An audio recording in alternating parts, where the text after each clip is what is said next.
ಭಾರತ ತನ್ನ ಆಡಳಿತ ವ್ಯವಸ್ಥೆಗಾಗಿ ಹಲವಾರು ವಿಭಾಗಗಳನ್ನು ಮಾಡಿಕೊಳ್ಬೇಕು ಅಂತ ತೀರ್ಮಾನ ಮಾಡಿತ್ತು.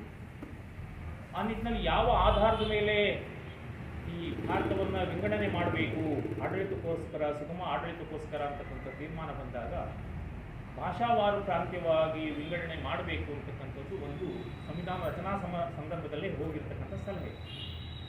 ಹಾಗಾಗಿ ಭಾರತ ಸರ್ಕಾರ ಧಾರ್ ಸಮಿತಿಯನ್ನು ನೇಮಿಸುತ್ತೆ.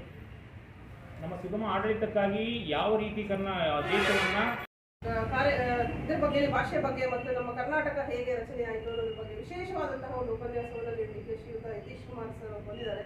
ಅವರು ಹೇಳುವಂತಹ ಹಲವು ವಿವರಗಳನ್ನು ತಿಳ್ಕೊಳ್ಳುವ ಆಸೆ ನಮಗೂ ಸಹ ಇದೆ. ಸೊ ನಮಗೆ ಗೊತ್ತಿರೋ ಹಾಗೆ 1950ರ ಸಾಲಿನಲ್ಲಿ ಭಾರತ ದೇಶ ಗಣರಾಜ್ಯವಾದ ನಂತರ ಭಾಷಾವಾರು ಪ್ರಾಂತ್ಯದ ಮೂಲಕ ವಿಧ ವಿಧವಾದಂತಹ ಒಂದು ಜಿಲ್ಲೆಗಳನ್ನು, ರಾಜ್ಯಗಳನ್ನು ವಿಭಾಗಿಸಬೇಕಾದಂತಹ ಸಂದರ್ಭ ಬಂದಾಗ ಕನ್ನಡ ಭಾಷೆ 56ರಲ್ಲಿ ಮೈಸೂರು ರಾಜ್ಯ ಅಂತ ಹೇಳಿ ಆದದ್ದು.